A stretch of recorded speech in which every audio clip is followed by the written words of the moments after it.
Olá, audiência! Sejam muito bem-vindos à nossa segunda edição do podcast Eco e Vozes. Eu sou a Ana Luísa Modesto, sou aluna do curso técnico em saneamento e hoje eu estou aqui com o professor Wallace Pantoja. A gente está aqui num cenário um pouco diferente, na área verde do campus, e gostaria de agradecer a sua presença no dia de hoje. Se eu quiser se apresentar para a nossa audiência. Tá bom. Como a Ana falou, eu sou o Wallace Pantoja, eu sou professor de Geografia do IFPA Campus de Belém. No momento eu sou coordenador do curso de pós-graduação em Geografia, coordenador do Núcleo de Gênero e Diversidade do Instituto Federal do Pará Campus de Belém e atualmente presidente da comissão COP30 IFPA do Campus de Belém, haja vista que também tem uma comissão da rede geral do IF Pará. Bom, para começar o nosso podcast hoje, eu gostaria de perguntar, como a gente sabe, o senhor atua em áreas ligadas à geografia, e a gente gostaria de saber como foi o processo para o senhor chegar à presidência da comissão da COP30 daqui do campus. Certo. Na realidade foi um convite da direção geral do campus, do professor Hélio, na medida que eu já vinha trabalhando com outras atividades ligadas a essa questão e, ao mesmo tempo, um plus de outros professores que compõem a comissão. Eu não vou falar de todos os nomes porque eu corro o risco de esquecer alguns, já que são muitos, mas entre eles, inclusive, o professor Valdinei, do saneamento, que faz parte dessa comissão que é ampla e que foi fechada pela possibilidade de colocar o IFPA no centro do debate e, ao mesmo tempo, um espaço de acolhida para enfrentamento das questões climáticas e repensar toda a dinâmica ligada às questões das emergências climáticas, seja ao nível local, seja ao nível regional, seja ao nível nacional e global, ou seja, em múltiplas escalas. Então, foi um convite, ao mesmo tempo uma grande responsabilidade, haja vista que a gente está no olho do furacão, no sentido de dizer que o IFPA Campus de Belém está muito próximo de toda a rede de construção da COP, que está a poucos quilômetros daqui, né, onde vai ocorrer efetivamente a conferência, as zonas verde e as zonas azul, e o IFPA funciona como uma base de apoio e divulgação e visibilidade dos trabalhos que a gente tem feito. Então, foi mais do ponto de vista de um convite, ao mesmo tempo um desafio de aceitar desde 2023 e 2024 a gente construir essa tentativa, digamos assim, de colocar o IFPA no mapa da reflexão em torno das emergências climáticas. Professor, a gente também gostaria de saber, na sua opinião, qual o senhor acha que é a importância de Belém, o símbolo, a importância da cidade como sede da COP? Perfeito, uma questão importante. Vocês devem estar acompanhando que existe claramente todo um racismo e, ao mesmo tempo, um tipo de preconceito em torno de Belém enquanto sede da COP. Ou seja, a gente precisa enfrentar isso antes de mais nada, que o Brasil tem uma visão muito específica acerca da Amazônia e é sempre colocada nessa visão de subalterna, pouco organizada, pouco tecnificada e, consequentemente, pouco capaz de receber eventos dessa magnitude. Obviamente, ninguém pode negar que Belém tem problemas estruturais absolutos. Ninguém pode negar que Belém tem problemas que vão desde as questões de hotelaria, que são as que estão mais em voga hoje na COP, até as questões, por exemplo, ligado ao tipo de áreas verdes, ao tipo de estrutura que é feito para receber essas pessoas que vêm de todo mundo. Mas, importante colocar que pensar a cidade de Belém como símbolo é pensar uma cidade que é uma metrópole dentro da Amazônia, que mostra o quanto que essa região é muito diversa internamente. Não existe uma Amazônia, já diria o nosso saudoso professor Carlos Valto Porto Gonçalves, existem Amazônias nesse caso. E colocar Belém como a sede de um evento dessa magnitude é também chamar uma responsabilidade. Mostrar, por exemplo, que a Amazônia é o centro simbólico e concreto das questões climáticas globais. E que Belém, enquanto cidade amazônica, enquanto metrópole amazônica, também revela todas as contradições, todas as ambiguidades e conflitos que a agenda global coloca. Então é ousado, mas ao mesmo tempo simbolicamente importante que a Amazônia seja o centro da reflexão acerca das questões climáticas que nos dizem tanto respeito. Além da questão do preconceito e do problema estrutural da cidade, quais outros desafios o senhor acredita que a cidade enfrenta ao sediar um evento tão importante quanto a COP30? Boa questão. Os desafios, eles têm a ver com a própria existência histórica de Belém, ou seja, um evento dessa magnitude vai criar uma luz, vai colocar um holofote gigante sobre questões que são absolutamente estruturais dentro da cidade, que sempre existiram como problema e que agora se esvisceram, ou seja, se escancaram, aparece na carne. Então vamos deixar algumas questões muito claras. Por exemplo, a dimensão da desigualdade brutal da cidade vai se revelar ainda mais fortemente com esse holofote. Onde você tem problemas de circulação, onde você tem o trabalhador e o estudante do próprio IFPA, que tem uma dificuldade imensa de sair, por exemplo, de áreas da metrópole para chegar aqui. E olha que nós estamos falando de um campus que está absolutamente na zona de passagem central da cidade. A principal avenida da cidade é na frente do campus. O campus está na Avenida Almirante Barroso. Para quem não sabe, quem vai ver, né, o vídeo depois, o campus Belém está super bem localizado dentro da cidade. Ele está na principal avenida de passagem da cidade, que é Almirante Barroso. E, no entanto, mesmo aqui você vai ter uma dificuldade de jovens que vêm de Ananindeua, do distrito de Marituba. Marituba, um município limítrofe também da área metropolitana, Ananindeua e até de Castanhal temos estudantes que vêm. E isso revela, primeiro, o problema de ordem de mobilidade e acesso a essa mobilidade. Porque não é tanto só a mobilidade. Se a gente for falar de mobilidade, tem um monte de gente com carros particulares e que acabam ficando presas no trânsito justamente pelo excesso de carros particulares. Ou seja, o problema não é tanto que tipo de mobilidade, mas o problema é o pensar, o planejar e o acesso a essa mobilidade a uma população que não tem esse acesso. O outro problema é os problemas de moradia. Eu acho que vocês têm acompanhado claramente o quanto que a moradia se revela drástica em Belém, seja pela hotelaria, seja por conta dos problemas que as comunidades urbanas estão revelando, tendo em vista a COP. Talvez o exemplo mais emblemático seja o caso da Vila da Barca, onde você tem uma área que está completamente desassistida do ponto de vista da infraestrutura básica, de acesso à água, de acesso a saneamento básico, historicamente constituída, tem mais de 60 anos de existência naquele local e, no entanto, agora se revela, parece, para o mundo. Por quê? Porque isso sempre teve na cidade. Então, os desafios têm mais a ver com os desafios de uma ordem desigual da estrutura urbana, que é uma ordem desigual do próprio sistema que a gente vive. Então, Belém é reveladora na Amazônia da ordem desigual global que a gente vive. Se você extrapolar isso, você vai descobrir, por exemplo, que tem delegações que estão questionando o valor dos quartos, dos espaços dos leitos em Belém, porque de fato tem delegações que vão vir de países que não têm recursos para isso. Então a própria COP, de alguma maneira, revela drasticamente a desigualdade brutal do sistema e, sobretudo, quem mais sofre com essa desigualdade, que são as populações que estão na parte de baixo, digamos assim, da estrutura social. Não porque são de baixo, mas porque foram empurradas para baixo. Então, acho que esse talvez seja a principal questão colocada para Belém hoje, enfrentar essas desigualdades. E enfrentar de frente. Não é enfrentar essas desigualdades maquiando a cidade, que é o que está acontecendo agora. Você tem, por exemplo, uma superestrutura na Doca de Souza Franco, que já tem uma ótima infraestrutura e que, por conta de se colocar como um espaço vitrine para vender a imagem de Belém globalmente, ela recebe ainda mais estrutura, quando na realidade você teria que disseminar isso para outras áreas. Um outro exemplo muito importante, como as populações ditas tradicionais estão sendo assistidas ou não assistidas nas transformações estruturais de Belém para a COP. Por exemplo, a região das ilhas, praticamente desassistida por conta disso. A região, por exemplo, do Porto Ceasa, onde você tem uma comunidade ribeirinha que está enfrentando de frente as transformações brutais da chamada, ironicamente, Rodovia Liberdade, que pretende escoar o trânsito de Belém nesse sentido, mas sem qualquer preocupação efetiva ambiental e socialmente. Então, que cara a COP de Belém vai dar para o mundo é a cara desse mundo esviscerado socialmente, do ponto de vista do sistema capitalista que a gente vive, né?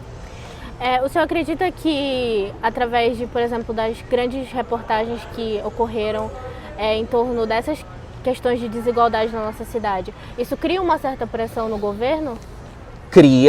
precisa criar, mas eu acredito que a pressão maior, ela não vem só das reportagens, ela vem das comunidades. Ou seja, a organização comunitária, e esse é um ponto importante para a COP. O quanto que também a COP coloca um holofote nas organizações comunitárias. Eu, por exemplo, não acredito que eu, ou você, Ana, ou quem está nos assistindo, vai ter voz dentro daquele círculo fechado da COP, onde os tratados já estão mais ou menos fechados só para ser assinados quando forem acontecer. Onde as discussões já estão em um certo patamar que nós não temos acesso. Eu sempre costumo dizer que a COP significa, para quem não sabe, em inglês seria a Conferência das Partes. Quem são as partes? São os países integrantes da ONU que fazem parte do painel climático. Mas, no entanto, tem partes que não têm parte nessas partes. Isso significa dizer que, sim, as reportagens são importantes para a pressão governamental, mas eu penso que a gente também tem que ver como as comunidades estão se organizando, os povos tradicionais, as populações originárias estão se organizando para gerar pressões que vão ser pressões ocorridas no período da própria COP. A COP também vai ser um cenário de enfrentamento, no sentido de que você vai ter as ruas como espaço da manifestação política e isso não vai poder ser negado. É óbvio que a grande imprensa pode tentar maquiar isso, é óbvio que os grandes veículos de comunicação podem tentar, via financiamento governamental, esconder um pouco dessa lógica brutal do enfrentamento. Brutal eu quero dizer pelas desigualdades que ele gera. Sim. Mas, no entanto, é dever nosso, inclusive do IFPA e de outros grupos que estão mais antenados com o lado dos subalternos, empoderar e ao mesmo tempo visibilizar essas manifestações para aumentar essa pressão. É preciso mais pressão. Eu não acho que o problema seria a falta de pressão frente ao governo. Eu acho que na realidade é preciso mais pressão tendo em vista transformações mais efetivas, entendeu? Tudo bem. Eu vou ter que me despedir porque o nosso primeiro bloco está sendo encerrado. Eu gostaria de novo de agradecer. Eu que agradeço, Ana. Ótimas questões. E é isso, agora a gente vai continuar com a aluna Laura Lopes. Bom, estamos de volta aqui com o professor Wallace Pantoja para o nosso segundo bloco do nosso podcast Eco e Vozes. E eu vou me apresentar bem rapidamente. Eu sou a aluna Laura Lopes, do terceiro ano de saneamento, aqui do Campus Belém, do curso de saneamento, né, como eu falei. E eu vou continuar fazendo algumas perguntas para o professor Wallace. Bem, a primeira pergunta que eu gostaria de perguntar para o senhor é qual seria o papel do IFPA Campus Belém no contexto da COP30? Qual é o papel do IFPA em si? Muito bom. O papel do IFPA, né? O IFPA, não esqueçamos, é um instituto que trabalha com o tripé ensino, pesquisa e extensão. Então a comissão foi constituída também pensando nesse tripé. Como a gente pode atuar na área da pesquisa, na área do ensino e na área da extensão. E por isso a comissão ela tem uma rede de ações e é subdividida essas ações. Por exemplo, no que se refere à extensão, que é basicamente os serviços, projetos e ações que uma instituição como essa, que é pública federal, precisa fazer para a comunidade. A gente tem desenvolvido, por exemplo, parcerias tanto com a Prefeitura de Belém, quanto com o governo do estado, quanto com o governo federal, para trabalhar com uma série de cursos e formações que tendam a trabalhar com a profissionalização para papéis dentro da COP.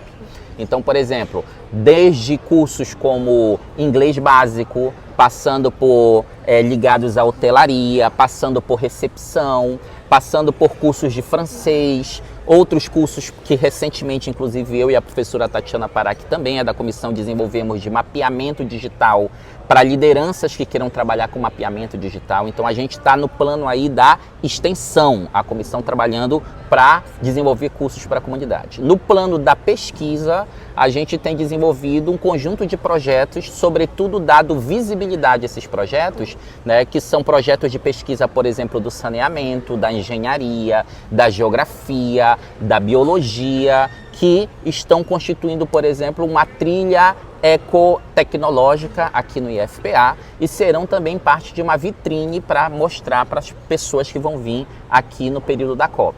Então a gente tem essa potencialização da pesquisa. E no que se refere ao ensino, a equipe, a comissão tem trabalhado para introjetar nos debates em sala de aula, tanto no nível técnico, quanto na graduação, quanto na pós-graduação, introjetar as reflexões ligadas às emergências climáticas, a COP e os chamados Objetivos do Desenvolvimento Sustentável, os ODS, que são importantes para a ONU para tentar definir uma agenda possível de transformação social em longo prazo. Então, a comissão, ela tem atuado nessa rede geral e, portanto, é muito trabalho sendo feito em diferentes frentes nesse caso. Sim.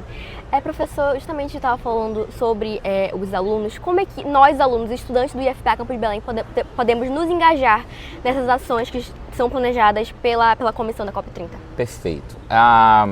A gente teve um primeiro momento que foi um momento de abertura de voluntariado. Isso foi feito ainda em 2024, início de 2024, e se inscreveram mais de 200 estudantes para trabalhar como voluntários. E a gente foi chamando eles aos poucos à medida que os eventos iam acontecendo, as ações iam acontecendo. Mas isso não impede que nenhum outro estudante que esteja interessado na questão de voluntariado ou trabalhar com a COP possa chegar junto aos integrantes da comissão e se disponibilizar. Então, por exemplo, amanhã a gente tem um evento, que eu vou falar daqui a pouco, que tem a ver com a Comissão COP, é um segundo movimento da Comissão COP dentro desse evento e que vai ter vários estudantes que estão participando na parte de organização e estruturação dele, que é os diálogos circulantes. Um outro detalhe importante é que os estudantes eles podem propor para a comissão via e-mail ou mesmo nos encontrar enquanto integrantes da comissão temas para as chamadas reuniões autogestionadas. O que quer dizer isso? No período da COP, pessoal, você pode propor temas e debates que sejam autogestionados, ou seja, a COP vai acolher como um tipo de programação, mas não está na programação oficial. Isso vai acontecer aqui no IFPA. Ou seja, embora o IFPA esteja oficialmente em férias no período da COP, pelas razões que já se sabe, por conta de mobilidade urbana e etc., vocês sabem que o Estado do Pará e a Prefeitura acabou definindo férias dos estudantes, então o IFPA também assumiu isso, mas aqui vai estar acontecendo uma série de atividades. Então os estudantes voluntários que estão inscritos também vão participar. Então a gente vai estar aqui acolhendo a priori uma série de lideranças e pessoas que não podem pagar espaço na cidade e que serão acolhidos pelo IFPA a partir de uma chamada que a gente vai soltar nos próximos dias, que eu também vou falar quando a gente falar um pouco mais da programação geral que vem pela frente. Né? Sim, sim. Enfim, gente, agora eu vou dar o espaço para a aluna Vanessa para fazer algumas perguntas também sobre os eventos que vão acontecer. E é isso, muito obrigada por escutarem a gente. Eu que agradeço, meu velho. Muito bom. Olá, pessoal. Eu me chamo Vanessa Lima e hoje, agora, irei encerrar essa série de 3 blocos daqui da nossa entrevista hoje com o professor Wallace. E a gente vai falar um pouquinho ainda sobre a comissão no meio da COP30 aqui na cidade e no contexto também da própria instituição e falar um pouquinho do evento que vai ocorrer amanhã, dia 14 de agosto, que é o segundo diálogo de diálogos circulantes, que vai ocorrer aqui dentro do campus. Bom, professor, eu gostaria de saber qual a sua opinião no contexto do IFPA Campus Belém como uma acolhida de uma contra-COP. Perfeito. A gente não pode perder de vista que a COP, como eu já falei anteriormente, ela é feita a partir de um conjunto de acordos que já foram pré-tratados. Eles já vêm para cá já bem avançados em termos de como encaminhar e o que assinar. E a gente está falando de acordos de muitos países e de muitos interesses envolvidos. Ou seja, não é fácil você compatibilizar tantos interesses a ponto de uma harmonização. E por isso, por exemplo, você tem, de certo modo, boicotes à COP. Por exemplo, países como os Estados Unidos, a depender do momento político que está, acabam entendendo que a agenda climática é pouco importante, não é relevante e, portanto, não valeria a pena participar desses acordos porque implicaria ter que assumir uma série de, digamos assim, prerrogativas que, segundo eles, são problemáticos para a economia. Diminuição de poluição, redução de produção de gases de estufa, o que, segundo eles, impactaria em emprego, impactaria em renda e, portanto, para eles passa a ser menos relevante. Então, a gente tem que entender que quando a gente fala de uma contra-COP, que é uma ideia, digamos assim, um pouco subversiva e não é só nossa, é entender que existe uma COP oficial e existe um conjunto de temas e ações e vidas e territórios que não tem parte dentro dessa COP. Eles funcionariam como um tipo de contra-COP. ou uma COP que a gente pode chamar de ordem mais subversiva. Subversiva em que sentido? No sentido mais interessante do termo, politicamente desobediente, no sentido de não aceitar esses protocolos tão formais e, ao mesmo tempo, entender que há debates que são alinhados à COP e que não revelam a luta lá na ponta de certos grupos, de certos coletivos, de nações indígenas, de populações quilombolas e uma série de outros grupos, não só amazônicos, mas mundiais nesse caso, que não raro são os mais afetados pelos efeitos das mudanças climáticas. Então, contra a COP significa muito mais entender que, neste momento que a COP está acontecendo, a gente tem uma vitrine, um holofote, como eu digo, para poder fazer aparecer questões de enfrentamento político-territorial que, de outra maneira, não teriam essa visibilidade. Então, o IFPA Campus de Belém, ele vai soltar uma chamada para a acolhida de lideranças e de grupos da Amazônia ou da Panamazônia que, porventura, não tenham estadia em Belém. A gente sabe que o IFPA Campus de Belém também não tem muitos recursos para lidar com isso. Então, a gente não pode oferecer muito. Mas o que a gente pode oferecer é um espaço para dormitório, é um espaço para higiene, é um espaço como uma base de passar o tempo e programar-se coletivamente para ações dentro da cidade. Sejam elas ações do ponto de vista do esclarecimento, educativas, sejam elas do ponto de vista político, do enfrentamento e da participação das manifestações. Porque o que é importante para o IFPA, pelo menos para o Campus de Belém, é mostrar que a gente está mais alinhado com movimentos sociais, com grupos subalternos e com pessoas que vivem na ponta os efeitos das questões climáticas do que simplesmente fazer parte protocolar de um conjunto de assinaturas, que a gente não está desvalorizando, que a gente não está dizendo que é pouco importante, mas que de alguma maneira não questionam a ordem geral do sistema. E esses grupos que estão, digamos assim, inclusive sem acolhida na cidade, são eles que questionam a própria ordem geral do sistema, que a gente precisa assumir como nossa também. Eu acho muito gratificante ver a comissão se empenhando em relação a isso. Quem sabe, somente na nossa região, de onde a gente vive, tem essa falta de dar a voz ao próprio povo. Em diversas comunidades, eu moro numa comunidade, em um bairro periférico, e a gente não tem voz perante a isso. Assim, é uma coisa que, como aluna e como residente daqui, da Amazônia, residente daqui, dessa região tão maravilhosa, rica em culturas, rica em história, que há muito tempo, às vezes, são apagadas durante uma longa trajetória, né, de como se deu o país. Eu acho muito interessante o IFPA nesse papel, nessa posição, dando essa voz para essas comunidades, para esses povos que realmente precisam disso. Correto. Não sei se vários alunos já assistiram. Se nunca assistiu, assistem. Como se dá realmente essa reunião da COP, que a maioria das vezes são apenas, desculpe o termo, mas são um bando de presidentes ali. Quem fala mesmo são só aqueles de elite, aqueles altos funcionários, aqueles que estão, assim, na maioria das vezes são dos Estados Unidos, aqueles que estão ali no poder mundialmente. E pequenos países, a gente vê que eles não têm voz, passam por diversas situações que ninguém dá a voz para ele. Como a gente vê muito isso assistindo a conferência em si e de outras edições, que só quem tem dinheiro é ouvido, só quem tem dinheiro pode ser ouvido, tem a sua posição e tudo mais. Então eu acho que é muito importante, eu acho que a gente dá traçar uma evolução em relação a isso, de realmente a gente ser escutado, somente na nossa região. Sim, e o que você colocou é bem interessante, porque as questões climáticas e ambientais, elas sempre foram uma pauta de grupos, vamos chamar assim, mais à esquerda do espectro político e de ordem mais revolucionária mesmo.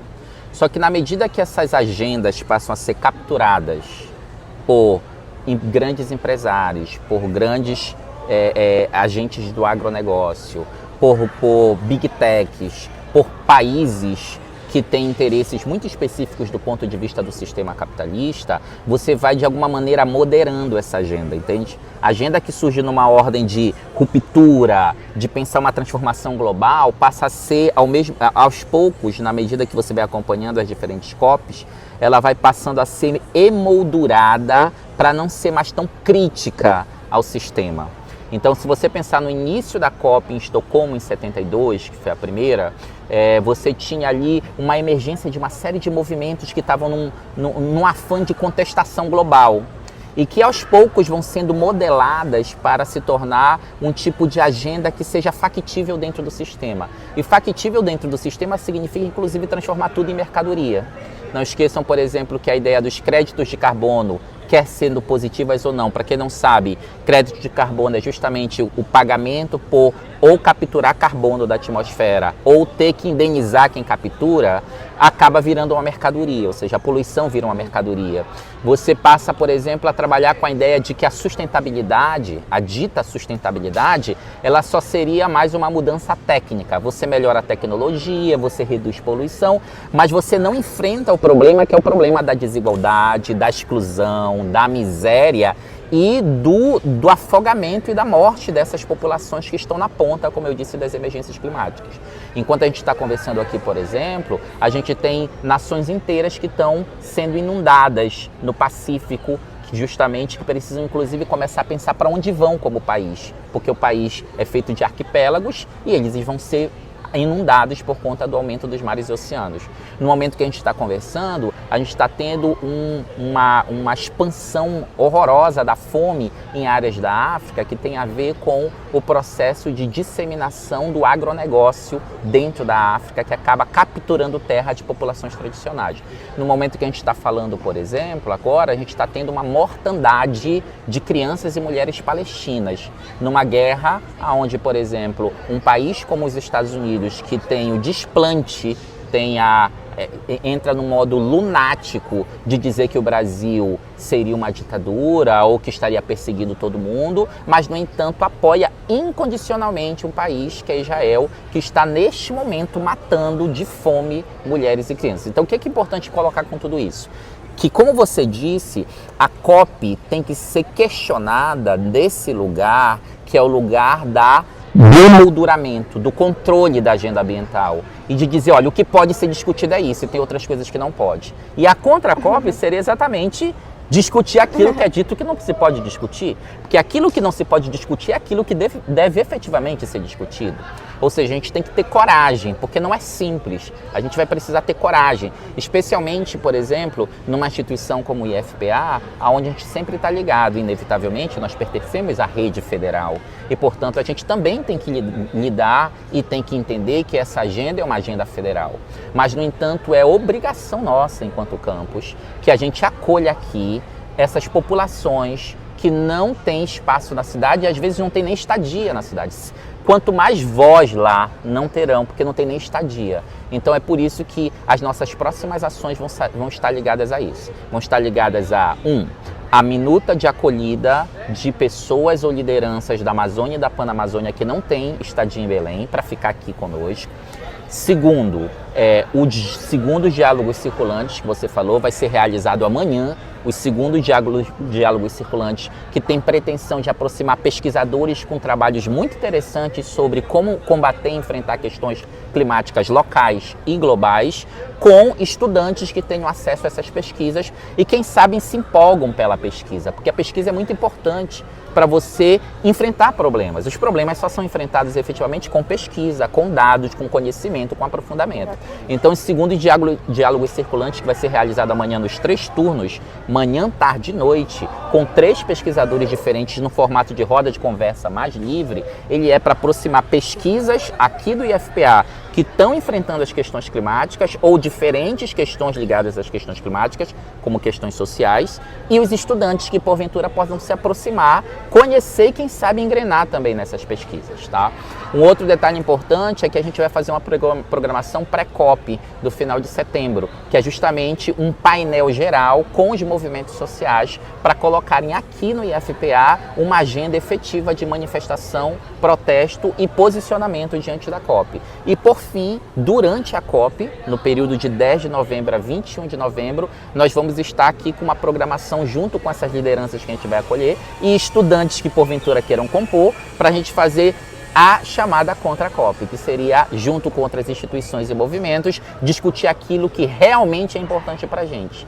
Volto a dizer, isso não invalida a reflexão da COP, mas isso de alguma maneira pretende ser um pouco desobediente, um pouco politicamente mais arredio em relação a uma tentativa de tornar tudo muito comportado e não questionador do sistema geral que a gente vive. Perante isso, o senhor falou sobre as atividades que vão ocorrer durante a COP30 aqui na instituição. No contexto da pré-COP, você já tem uma programação já idealizada para o que vai ocorrer nesses dias aqui? Na pré-COP a gente vai sobretudo trabalhar com uma série de temas que são temas inclusive propostos pelo governo federal e propostos pelos ministérios para poder enfrentar questões, por exemplo, ligadas à água e saneamento, questões ligadas à moradia e mobilidade, questões ligadas à arborização e infraestrutura, questões ligadas a acesso a conhecimento e, consequentemente, a informação governamental, que às vezes é muito difícil ter acesso. A gente está montando essa agenda baseado naquilo que é a demanda de movimentos sociais próximos ao IFPA e que estão compondo com a gente e que já tem um lastro histórico de luta e de enfrentamento. Então tem mais a ver com o IFPA aprender com esses movimentos do que, de fato, a gente ensinar. Então, ou seja, trazer o IFPA para a cadeira de aprendente, de ser estudante com movimentos indígenas, quilombolas, movimentos de sem teto, movimentos sem terra e outros tipos de movimentos que estão hoje pensando na COP como um espaço do enfrentamento. Então o IFPA nessa pré-COP vai fazer uma agenda para escutar e aprender com esses movimentos para justamente eles nos fornecerem linhas de trabalho possível daqui para frente. Porque a COP em Belém termina 21 de novembro. Mas, no entanto, para nós, enquanto moradores de Belém, professores, estudantes e técnicos do IFPA, e pertencentes a essa região chamada Amazônia, as questões climáticas e as questões socioclimáticas, não podemos separar isso, não são só questões climáticas e ambientais, são questões socioambientais, território-ambientais. Essas questões continuarão para o futuro e, pelo que a agenda mostra, terão enfrentamentos ainda mais duros no futuro. Então, como é que a gente se reforça e como é que a gente reúne forças para enfrentar isso de frente? É uma questão que não é simples, é uma questão que requer uma arquitetura e uma estrutura em rede, mas é uma questão que a gente precisa começar agora. O IFPA Campus de Belém precisa começar agora. E é isso que a gente vai fazer. Você já tem entidades importantes no meio, tanto de comunidades quilombolas, comunidades originárias, para apresentar trabalhos aqui, para a gente ter mais essa aproximação com essas comunidades que, infelizmente, a gente sabe que não é muito comum. Por mais que sejam daqui, a gente tem a comunidade quilombola do Abacatal. Mas muitos estudantes não conhecem essa comunidade, não têm essa proximidade com essas comunidades. Vocês pensam em fazer palestras referente a isso? O nosso trabalho é justamente o trabalho de fazer a conexão com estudantes que vivenciam, né, essas comunidades e que estão nesses bairros mais periféricos e que estão ligados a esses movimentos, né? Como, por exemplo, o COP das Baixadas, como, por exemplo, o Iquaquara, que é uma associação indígena que está compondo com a gente, como, por exemplo, o próprio NEAB, que tem sido um campo de abertura para refletir sobre essas questões. A gente chama essas lideranças na ponta para eles proporem para a gente a agenda. O que a gente não quer, Vanessa, o que a gente não quer, Vanessa, é partir sempre de uma noção da estrutura de cima. A gente precisa entender que talvez, por exemplo, para resolver as questões da escola, é preciso, além de escutar professores, estudantes, diretores e gestores, a merendeira. Olha o que é interessante, isso quem disse para mim foi uma professora daqui do IFPA, a professora Maria Malcher, que trabalha diretamente com as questões ligadas à territorialidade quilombola.